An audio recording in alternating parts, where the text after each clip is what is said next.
So I've taken you for a very, very long journey, and it's been 8 sessions and another 8 sessions and another 8 sessions. So we're at the end of looking at the archaeology and the history of Cymru. And it's been a very, very long journey. And as I thought weeks ago, I needed to come to the end of these series of lectures. I realized that there was so much more we could do. But what I thought is it's better having a little bit of a break from the norm and go into a little bit more practical archaeology that we'll be doing as of next week. So as this is the last in the 3rd series of lectures on a Wednesday evening, this lecture is going to be looking at lost villages, towns, lost locations across our wonderful land. And we're going to look at some villages that were lost under sand, some villages that were deserted and lost in time, and 2 other villages, and one is very emotive. And it did actually bring me to tears today. And then that very last one sort of patters out, which is okay. So we start off with a site that we're very familiar with. And a site that we're very familiar with would be Kenfig. They excavated at the Kenfig dunes as part of a Time Team episode. And over the years, people have been to Kenfig. Pat's been with me to Kenfig. I got chased through the dunes by bullocks. And I've known people who have excavated at the Kenfig town or borough. And it's a very interesting site. It's a very interesting landscape. Kenfig has the remains of a castle still, but its churches, its town walls, its houses, its businesses were lost over 500 years ago. And those that will be familiar with Kenfig will be very wary of this very dark pool. And we looked at lakes a few weeks ago. And what we have is the motorway. And I'm going to be very careful when I'm driving along the M4 because I get distracted and I want to look over to the village. But that's not a good idea when you're going 60 miles an hour. And often I've passed a lost village, lost town of Kenfig. And I've said to whoever I'm with, there's a village down there, and everybody goes, where? And by the time they fixate themselves on the sand dunes, the castle and whatever could be the village is gone. So we look at these sand dunes on the right of the screen. And obviously the motorway cuts through them on the left. And it's an interesting world, sand dunes. And if we want to think about things that go bump in the night, as Bill had to put up with on Friday evening last week, sort of spirits and witches and things like that. When I go to the dunes at Kenfig, I really get a neutral feeling. I don't get a feeling of loss. But when I go to the dunes at Candleston and Merthyr Mawr, it's a very eerie feeling, and I'll explain that in a short while. So it's said, here we go, that if you listen carefully, you can hear the bells of one of the churches ringing at the bottom of this lake. Now, the pool, we should call it. And in many ways, it might be possible to hear a bell being rung under the water, actually out at sea, because this is one of those legends off the Norfolk coastline in particular, and some of those villages lost along the West Wales coastline, where a bell tower has been washed into the sea, and there's a bell moving around with the tides, and you can occasionally hear it ringing. It's probably not true, but I like those little legends. So we've got lots of images to go through. So it's a good start.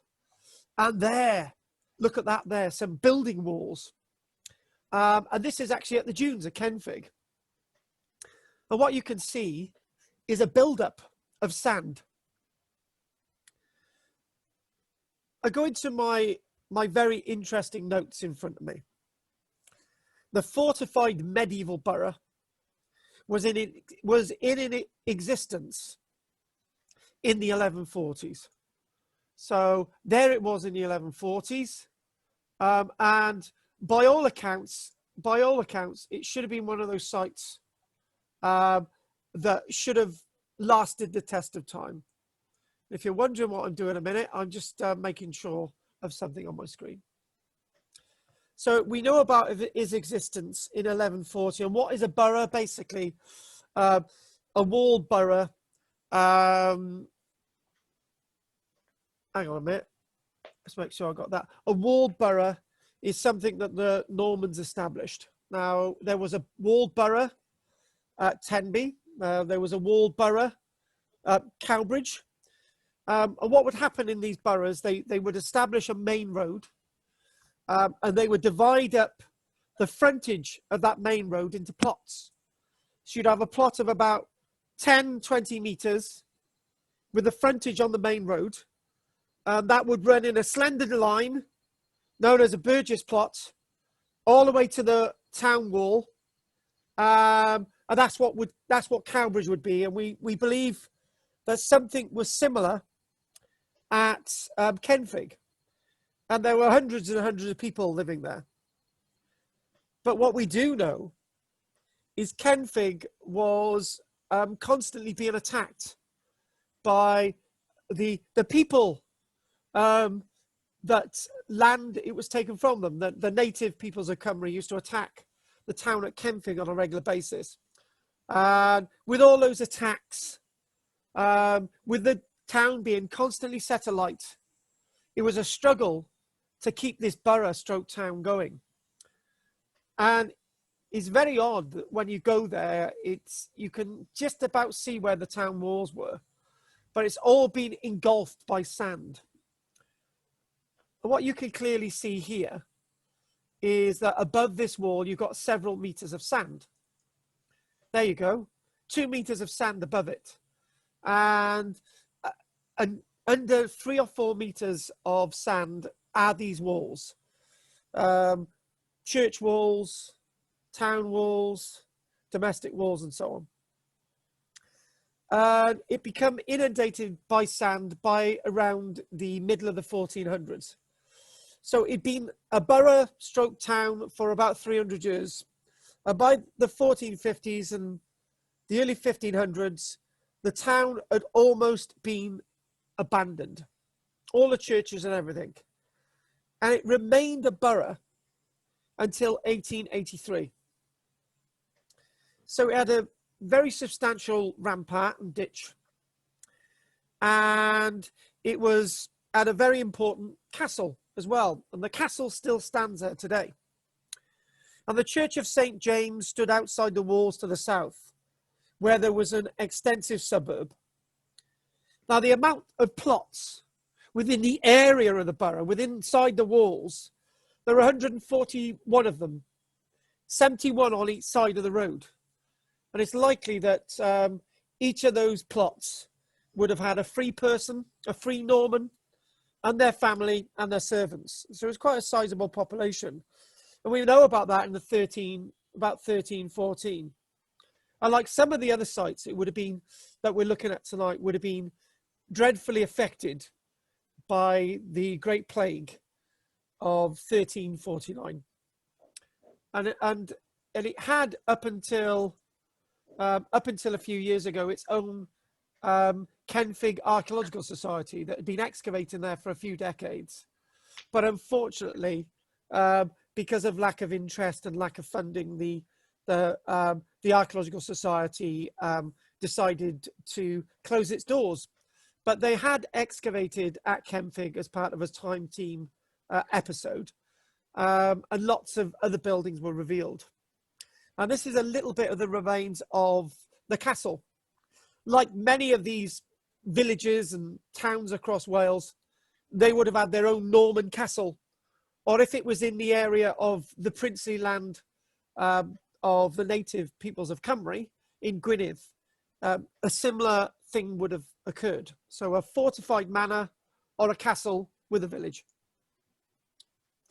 And this is a little bit more about the castle and the town. Kenfig Castle was erected, as we know, in the 1100s by Robert, Earl of Gloucester, a very important man indeed. And it was an important administrative centre. This was the place that the Normans said, look, we are here to stay, and this is our town, our borough. 1183, a borough was built next to it. So even before that, buildings were being put up. Kenfig was plundered by the Welsh at least 6 times. And we've got the dates there. 1167, 1183, 1232, 1242, and the important date of 1294. And in 1295, when there's Morgan ap Meredydd, we've mentioned him before actually, when there was a great rebellion, and Madog ap Llywelyn as well. 1316, again, we mentioned the name that we've mentioned before, Llywelyn Bren. He sacked the town. The castle was strengthened at the beginning of the 1300s. But at the end of the 1400s, both the Kenfig town and the castle were abandoned due to sand dunes, covering both these centres. In the 1500s, the castle was already in ruin. So the sand itself had a catastrophic effect on this landscape and hid the town and 95% of the castle forever, only to be occasionally found by archaeologists with their trowels and their photography to keep a record of this past land that was lost 500 years ago. The next place we're going to go to is Candleston. And it's quite appropriate, actually. I had a conversation with Bill on the weekend. And this is an image of Candleston back in about the 1920s. We know it was used in the First World War to billet troops. But by the 1920s, you can see the right-hand side, it's in a bit of a state. By the late 1940s, most of the roof has collapsed in. And the wall around the outside there, 100 years later, you can't see any of it. The wall's gone. We're not meant to be doing castles and manor houses, are we? We're not. Immediately running towards the Bristol Channel from this wonderful castellated set of remains was a great village once. A very, very large village. And if you look at old maps from the beginning of the 1900s, it says there's a little bit of wall here, and there's a well here, and it might be a bit of the old town wall, and there's something else, and so on and so on. But you know, I've taken 4 groups of people into the sand dunes. Only one made it out with me, and I don't know if Bill or Pat were on those expeditions. I think Bill was, and we did find 1 or 2 bits and pieces one time. And when I went to find them again, I couldn't, because the sand is always moving at Merthyr. So there we go. So what we've got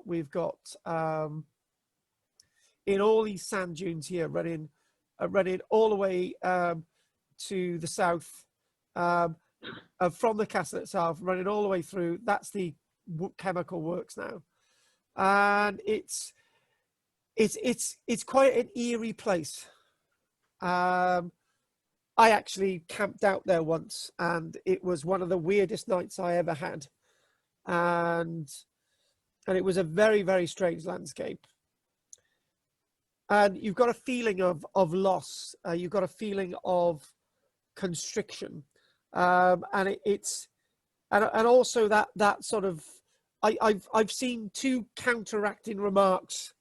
Was Lawrence Arabia actually filmed on the sand dunes at Merthyr, or weren't they? I don't know. But this itself, underneath those sand dunes, and the sand dunes themselves covering the buildings, are 10, 12, 13, 14, 15 meters in height. And most of the buildings will never be seen again. But as the sand is moving, you occasionally do find little bits of archaeological evidence. And there's one of the sand dunes. Now, actually, I'm told that when Lawrence of Arabia was filmed, if it was filmed here or not, there was a lot more sand available to see. So you can imagine they're not, you know, filming Lawrence of Arabia here with a little bit of green wouldn't be appropriate today. But there was a lot more sand back there in the 1960s. And it's usually what you do see. The trick to try to find buildings down at Merthyr Mawr is to take somebody with you, because you can easily get lost.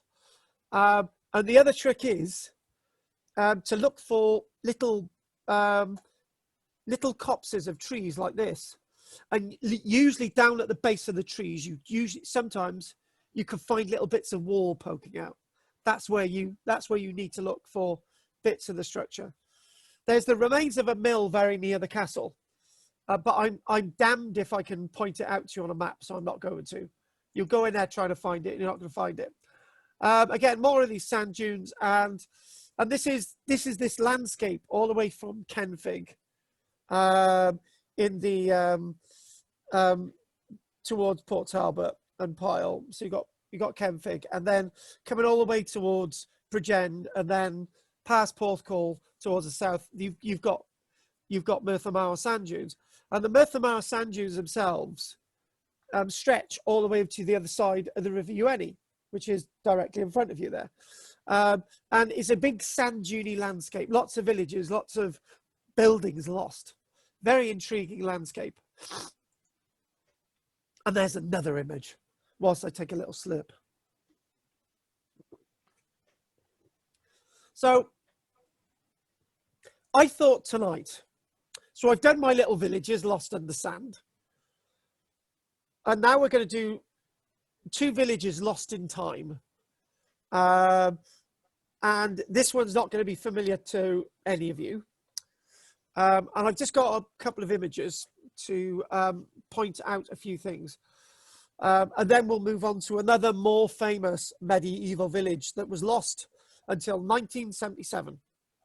So this is Flemingston. We're going to look at, I've excavated the remains of, remains alongside the church within the village of Flemingston.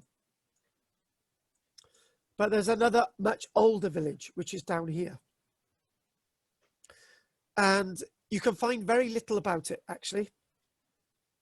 So let's sort of, let's see what we can find in our other images. So let's clear that.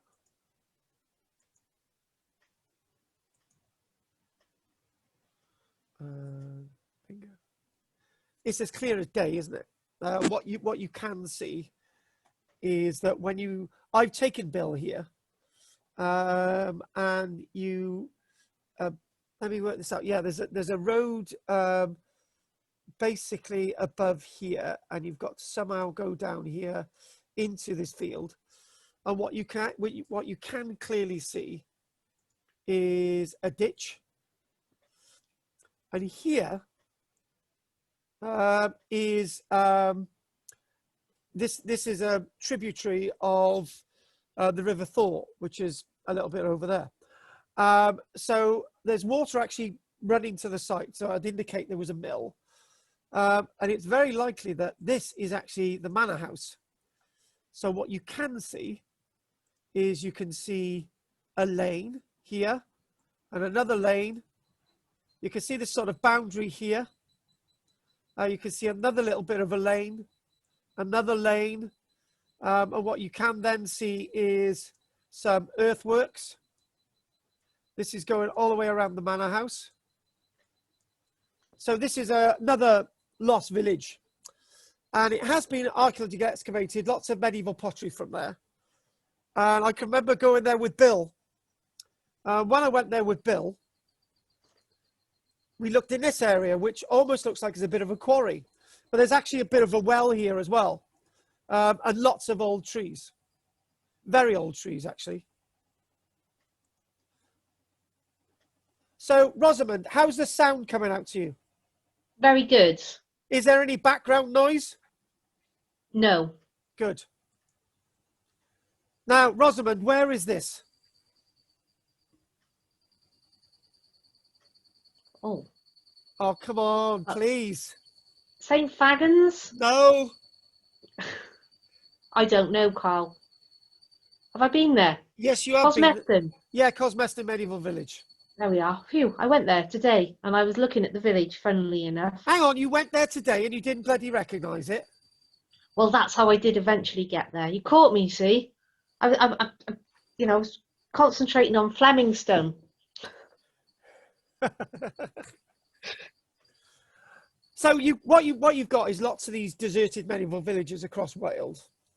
And what I wanted to do was to sort of look at a deserted town like Trellick, because we mentioned Trellick quite a lot. I decided not to do it. So I wanted to put a couple of banks and ditches in at Flemingston and leave that a bit of an enigma. But what isn't an enigma is actually this village, Cosmeston Medieval Village. And guess who actually who was one of the volunteers excavating there? Me. The year was 1984. And the headlines in the local newspaper was plague pit due to be found. And thousands of people flocked to Cosmeston whilst they were excavating it. And one of the first buildings to be actually reconstructed was this building, which is the bakehouse. And then the other building, which is sort of outer screen, was the byre. And also I helped thatch this roof. But unfortunately, a few years later, they had to take the thatch off and they rebuilt it. I don't know if that has anything to do with my thatching skills. But back to a few other things. With Cosmeston, they actually did find it by accident. So there's Cosmeston Medieval Village for those that don't know. And as you're driving through along this road that was paved by American servicemen in 1943, when you look into the left, you can actually see the remains of the village. And you can also see the reconstructed roofs of Cosmeston Medieval Village itself. So it's a wonderful, intriguing, interesting site. And it's very close to me in my consciousness. So occasionally, even today, they're dabbling with the odd archaeological excavation. And the buildings that they've actually reconstructed at Cosmeston are amazing. Because you've got the hall, you've got the swineherder's house, you've got the bakehouse, you've got the row of houses, you've got the byre, and you've got the flat at the back, and you've got the large structure at the front as well. But it's believed at Cosmeston there would have been about another 10, 15 other buildings, including the manor house where they're excavating here today. So, you know, there's a lot more to be had with Cosmeston Medieval Village. They used to bring the village alive with proper pageants and various other things every year. And what the original plans were, if I actually show you a plan, we'll go back to all those images.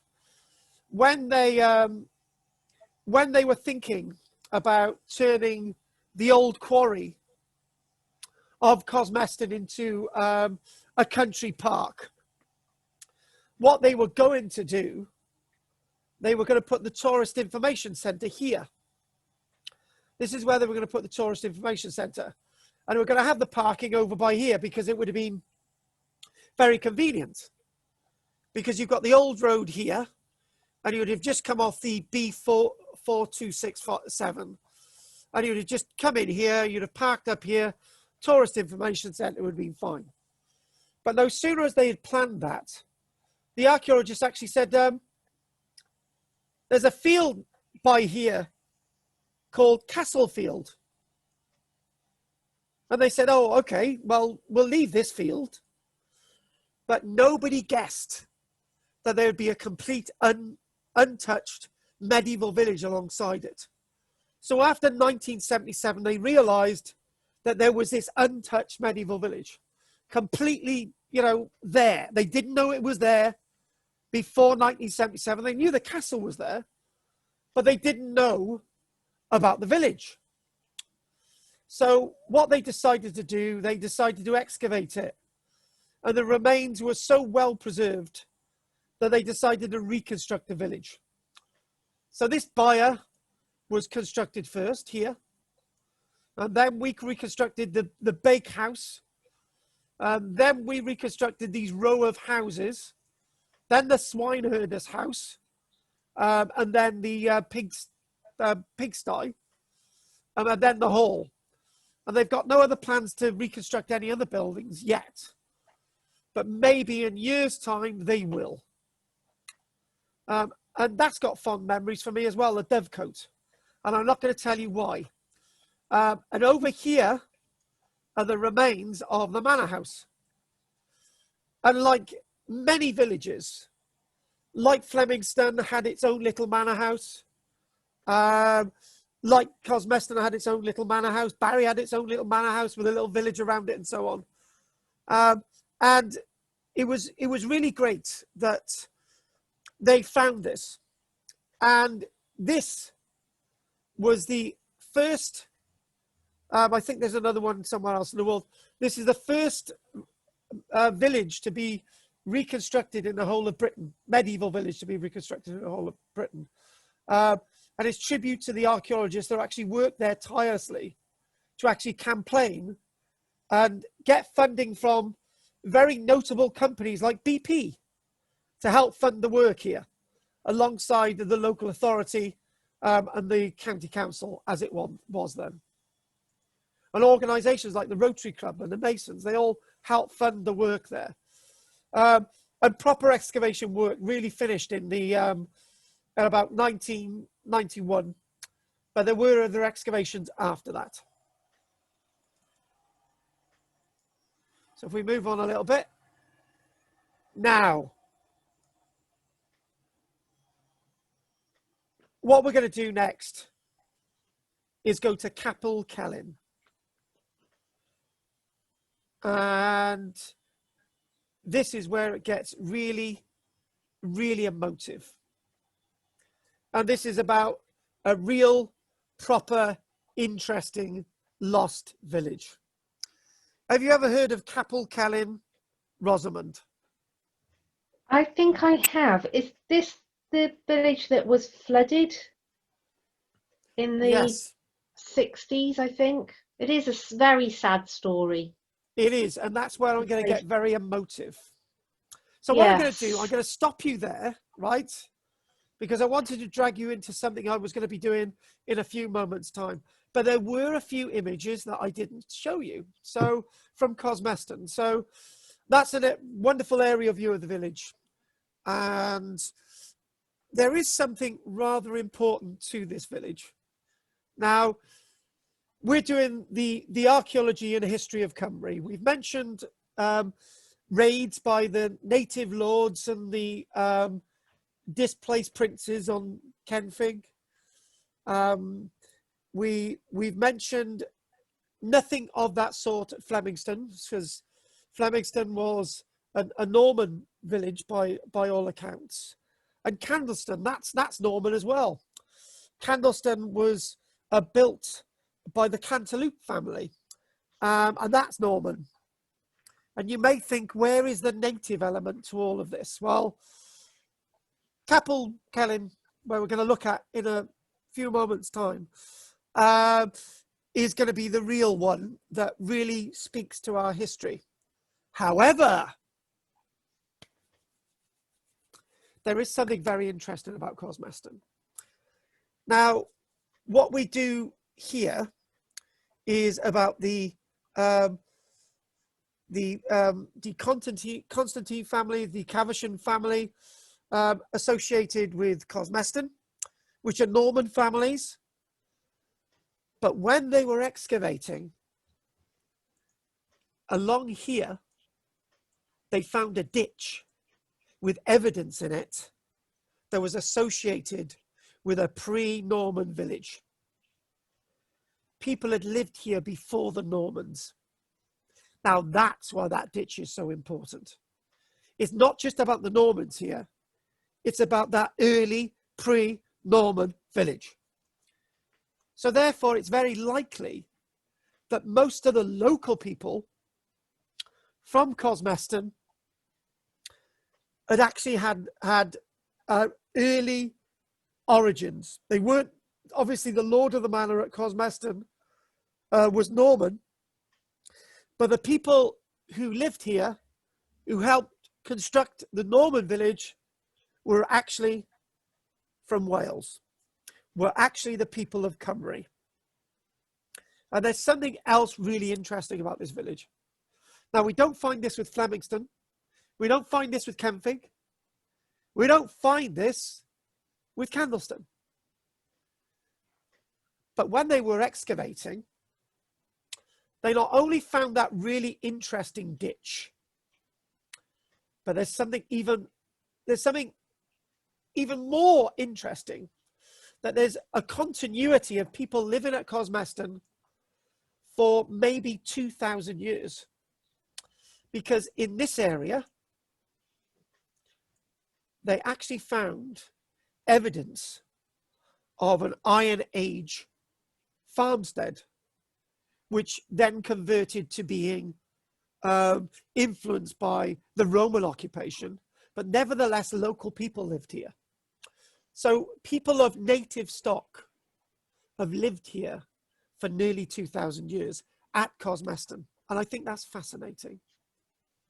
They found lots of bits of Iron Age and then Roman pottery, and it's great to think that you know, it might be that people lived at this village from before the birth of Christ all the way to when this village was deserted, sometime by around at least the 1400s.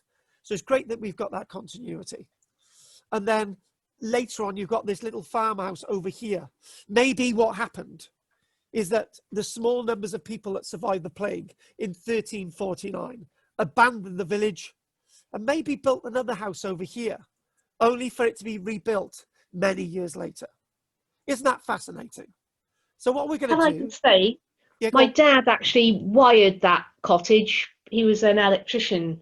So that would have been in like the 60s. Exactly. He did the wiring. But obviously the cottage itself dates well before the 60s. And yeah. with the village itself, the reconstruction stuff at the village, I used to love being a volunteer at Cosmeston.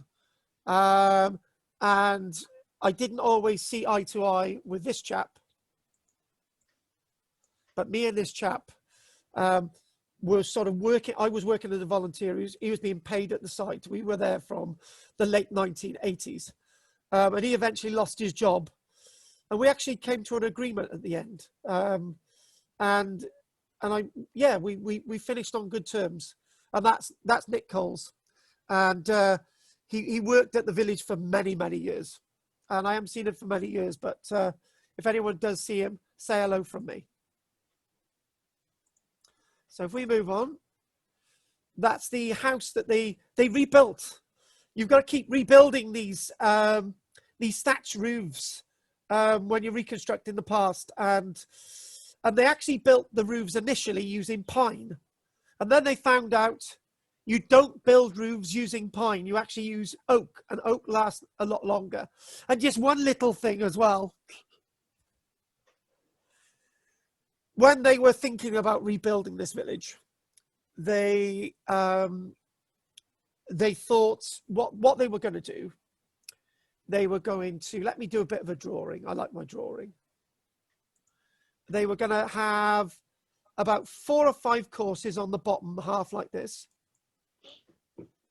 And then what they were going to do, they were going to have timbers build some watland daub framework. They're going to have some timbers. And what they were then going to do is they were going to have panels of watland daub. And internally, they would have supporting the roof. And the council objected to this. They said, if you do that, somebody sooner or later will set fire to the village. And they didn't do it. And people from Barry were mentioned. It would have definitely been the thugs from Penarth and Dinas Powys that would have set fire to it, definitely. And there is the remains. So, again, I know it may not sound very exciting, but here is that ditch. Back to the time that the village was occupied by the pre-Norman people from the landscape. And I love that bit. I love that bit of detail. So what we're going to do, we're going to go to here. I'm just going to grab a drink. I'm very dry and I've got to get very emotive. So if you could bear with me a minute, and I've got to suck a mint as well. So bear with me.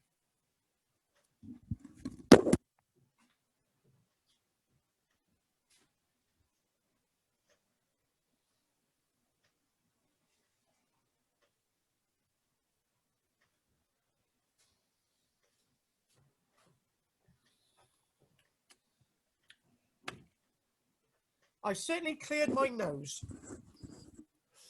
So Capel Celyn and Rosamond, even though you might be tempted to say something, don't.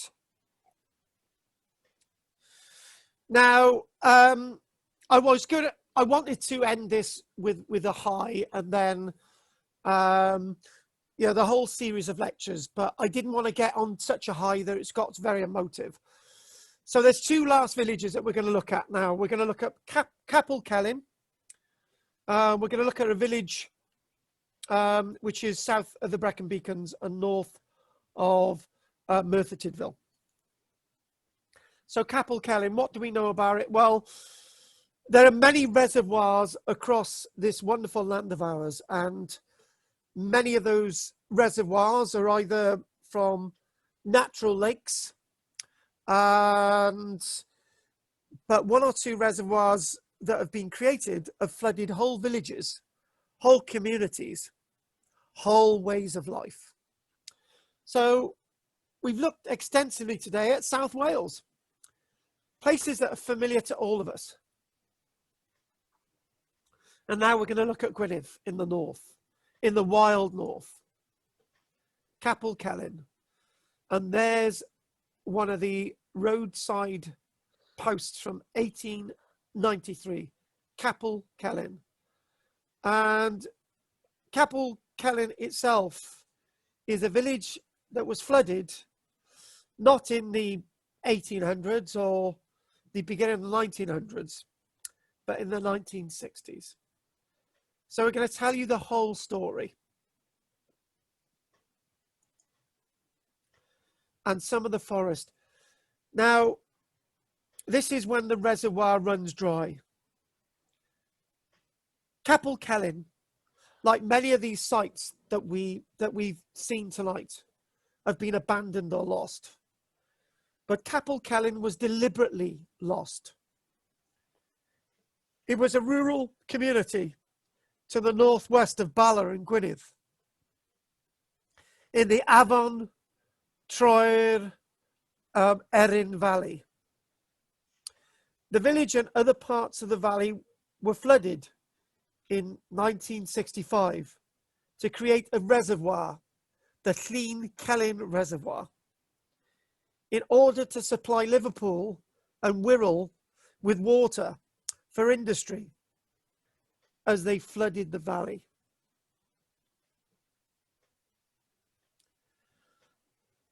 And one of the things that Michelle said to me a few days ago, she said, why didn't you make more of our hidden history? And one of the things that we've decided to do with Archaeology Cymru is that we're going to actually, we've got the money to do it. We didn't have enough money to pay to get a vehicle, but we're going to actually have a virtual a mobile museum, a virtual museum online. So that's what we're going to do now, alongside many other virtual activities and many other activities that we're doing, to sort of bring this lost history that we've been looking at over the past few months alive. Back to Capel Celyn. In 1960, a private bill sponsored by Liverpool City Council was brought before Parliament to develop a water reservoir in the Drynweryn Valley. The valley with Capel Celyn, the Holy Chapel. The development would include the flooding of Capel Celyn. By obtaining authority via an Act of Parliament, Liverpool City Council would not require planning consent from the relevant Welsh local authorities and would also avoid a planning inquiry at Welsh level, at which arguments against the proposal could be expressed. So I'm using the word Welsh and Wales instead of Cymru, because this was all decided in England, and the English call us Welsh, or people from Wales. This, together with the fact that the village was one of the last Welsh-only speaking communities, ensured that the proposals became deeply controversial. So one of the last Welsh monoglot communities was to be lost, partly extinguishing our dying language at that time. It's not dying anymore.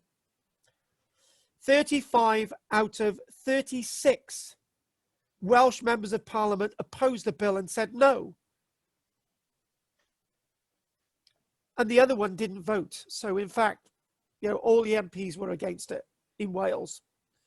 But in 1962, the English MPs voted for this landscape to be flooded.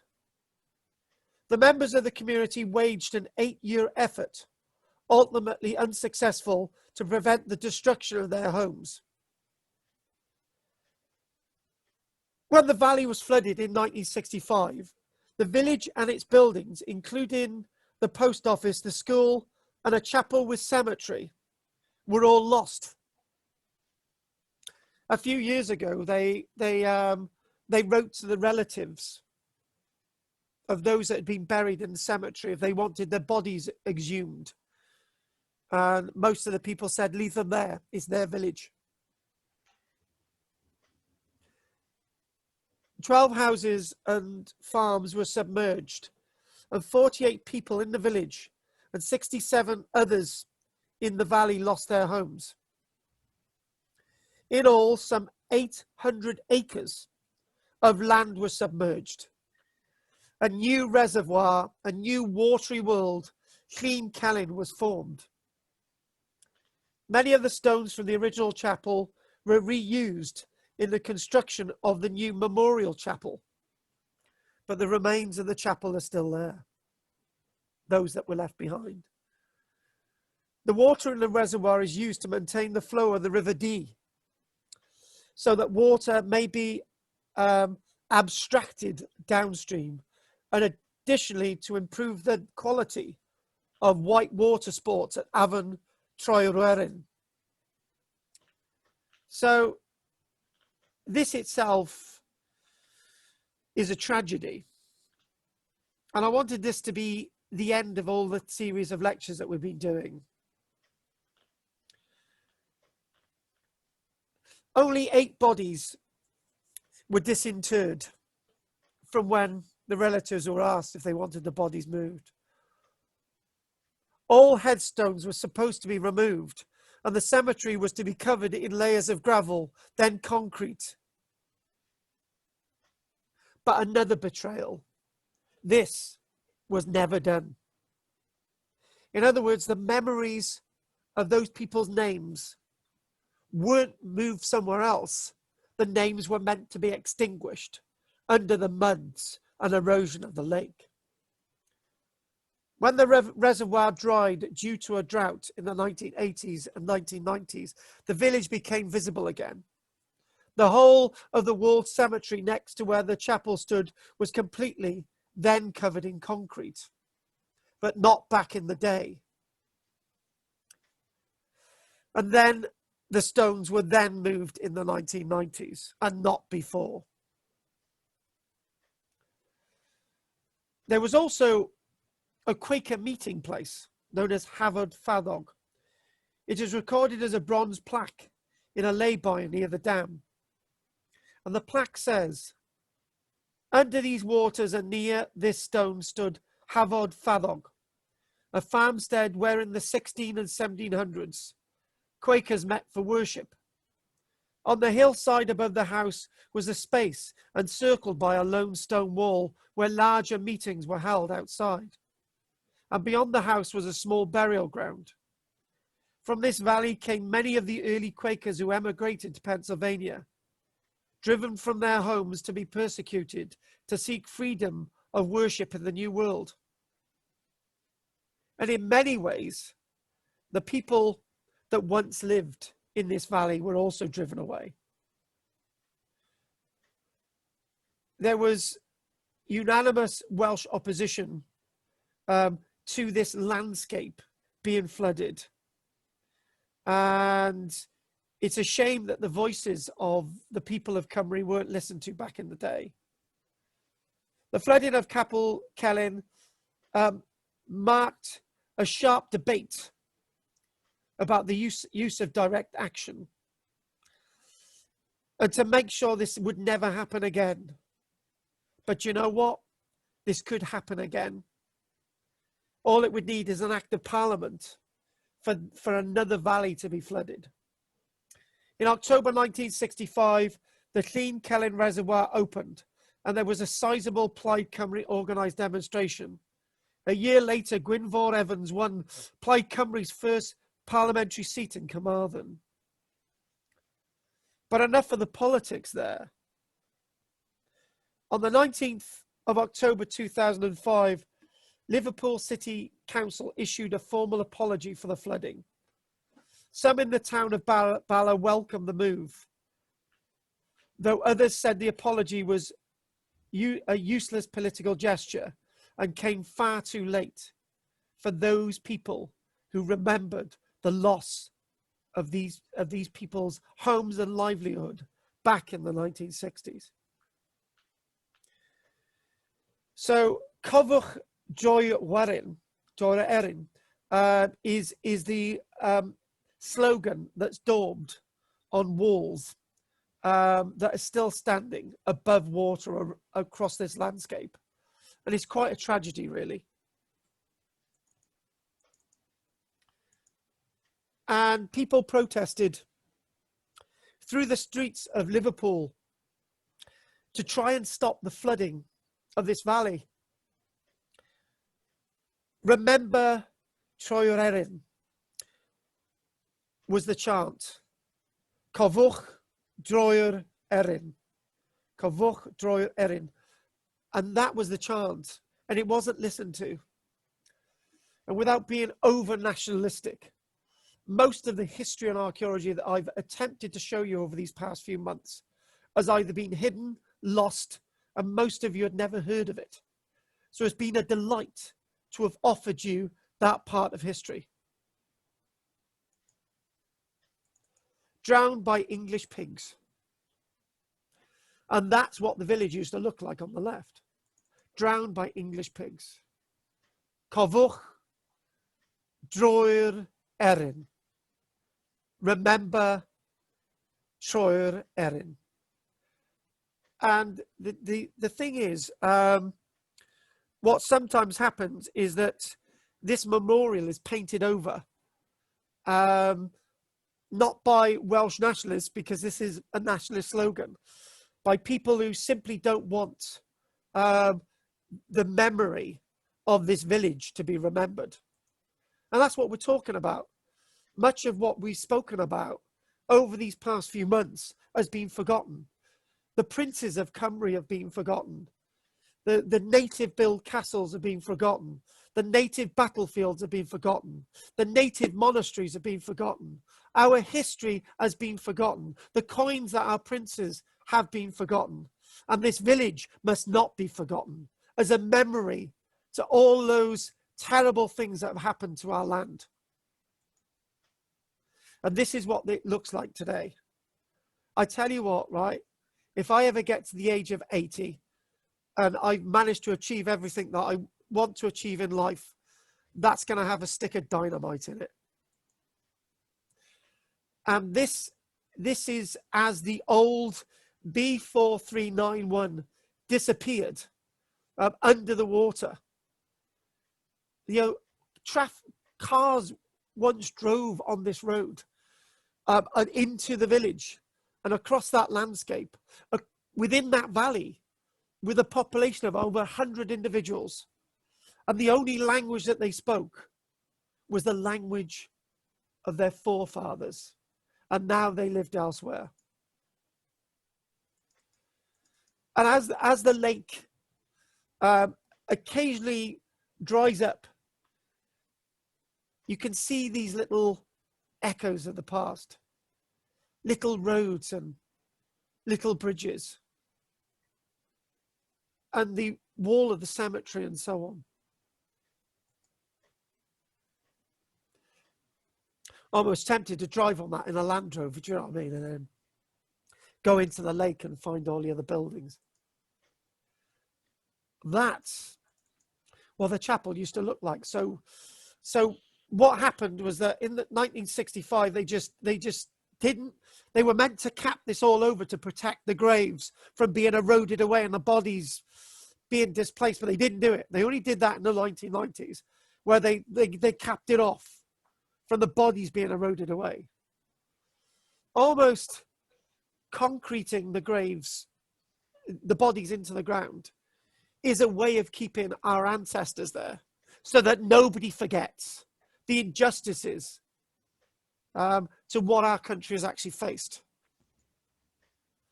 And look at that. There was also a train station as well. This is the train station as it was being dismantled. Again, yeah, a train station. The train station, amazing, isn't it? You know, and you hear about these things, and you just think, why was this allowed to happen? And that was before the 1990s. Before they, it's saying that they moved the gravestones. I need to look into that. I think they must have put that into the rebuilt memorial chapel. That's where they put the gravestones. But then again, to me, that's something I don't approve of either. So I just think, well, moving the gravestones from the bodies, that's something else. Cofwch Drynweryn. Again, Capel Celyn Halt, the train station now under the water. So where we're going to go next is somewhere very different. So I was going to go on to a high with that village. And where we're going to go next is the Pontsticill or Pontsticill viaduct. Not viaduct, aqueduct. So this great sort of lake as you go to the Brecon Beacons is a place that you find another village. Now, this is a very interesting landscape. People have lived within this landscape for many, many years. And the Pontsticill Reservoir was completed in 1927, well before Capel Celyn's Reservoir was completed by 1965. Now, they could probably get away with it in 1927. And the construction of the reservoir involved the flooding of the land belonging to 8 farms. So that's a whole community gone, as well as some cottages and small holdings. Under the reservoir are scattered houses and the village vicarage and the village church, Capel Tafechan. And this was a church. There was also a church called Dolly Gaia Church, which was from the 1400s. That was also lost underneath this lake in Brecon. And the Congregational Chapel. The graveyard of Capel Bethlehem was moved. They moved the graveyard. Its memorials have been recorded and are held at Merthyr Library. So this is, I knew when I was doing the research for this today, I thought, well, I knew there are more villages out there that have been lost underneath these reservoirs. And as a bit of homework, it would be good of all of you to try and find one or two more of those villages. So I'm going to get my little book out. And I'm just going to remember some of the lectures that we've done over the past few months. And let me remember a few, the ones that have actually been written down. So we've looked at some of the wonderful historians. Edward Cloyd. We've looked at one or two lost churches. We've looked at lost rebellions. We looked at some of those monasteries and some of those very strange legends like the Mary Lloyd. We've also looked at some hill forts and a subject that many of you hadn't heard of before, dikes. And we've also looked at metalwork. And going all the way back, we've looked at battles, and we've looked at castles, and loads of other really interesting subjects. I've appreciated everybody joining me for this journey that we've done. And what I'm going to do is I'm now going to open the mics and see if there are any questions.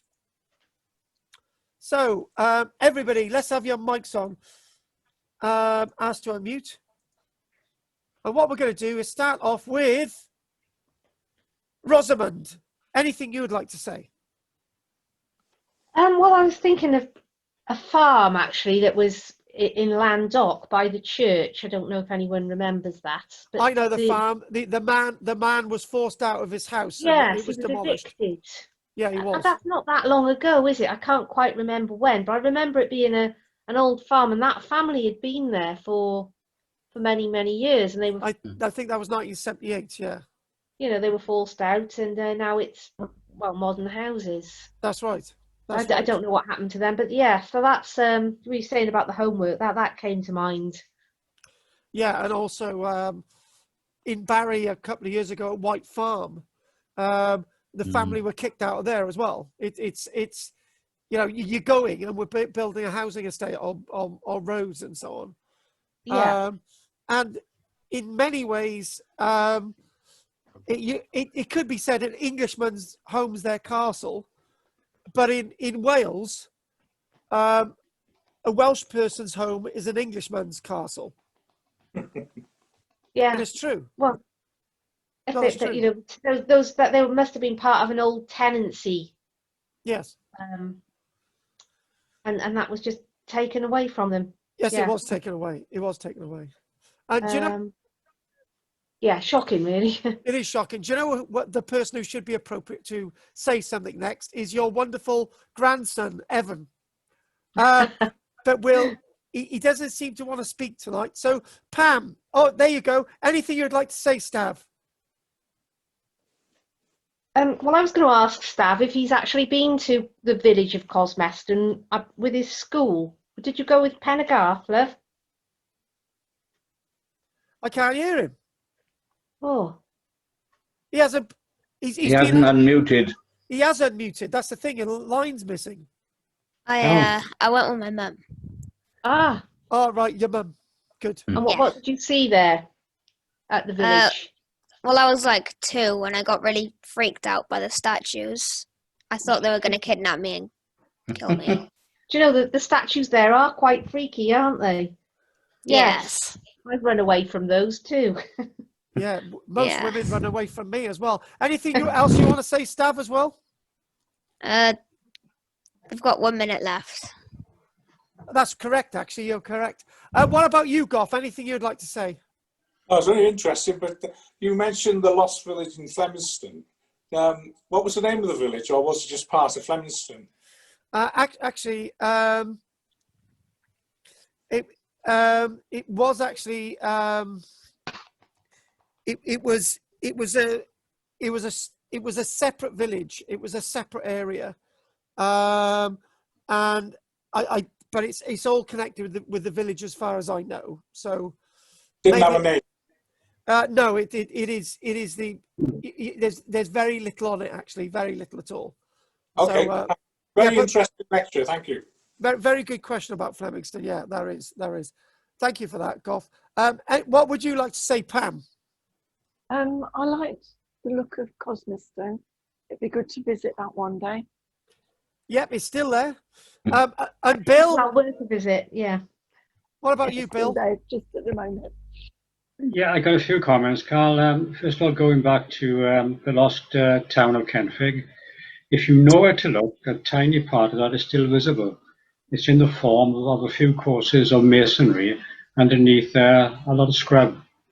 But what we didn't mention, whether it's deliberate or not, is the lost village of Sturmy, which is only 2 miles away, next to the motorway approaching File, which we've been there a few years ago, if you recall, and we couldn't find much there apart from an open scrub expanse. The villagers stir me down, and the reason why I didn't mention that, Bill, is for a reason which I will tell you about in a few months' time.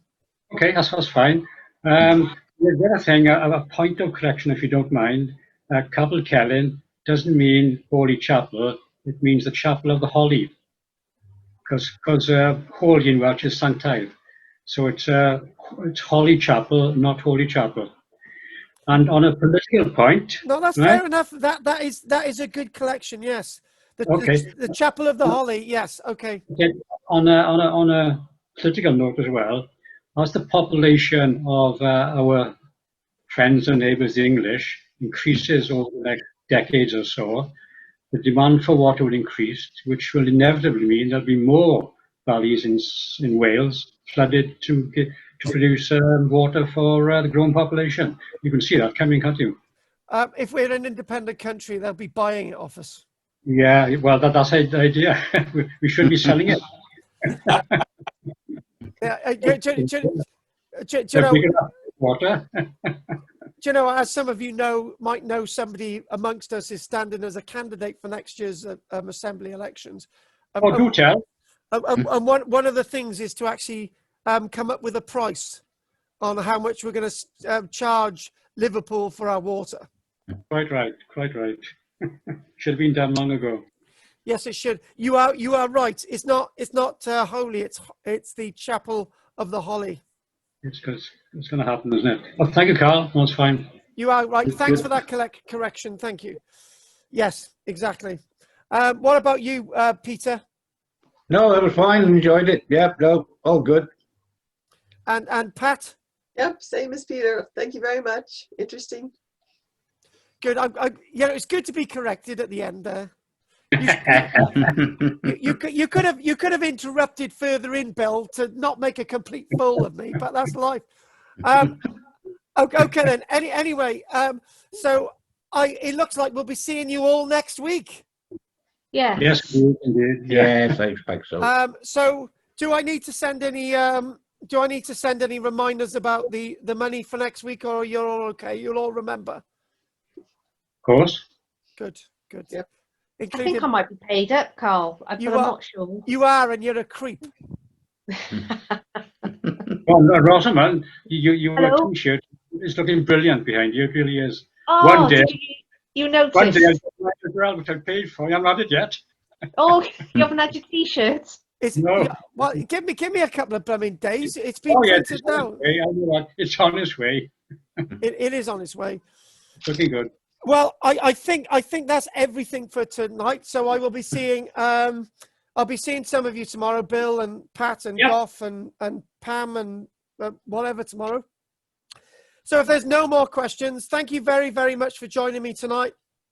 Thank you, Carl. It's my pleasure. I'm going to say good night to Peter, Rosamund, Pam, Bill, Good night. Pat, Goff, and Stav. Bye. I'll see you all next week. Night, all. Yeah, good night.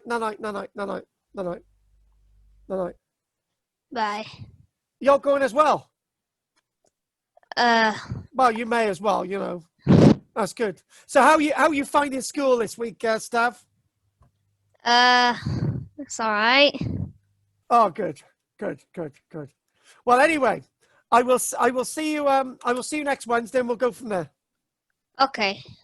Take care, Stav. Bye. Bye. Bye. Bye. La Tunde.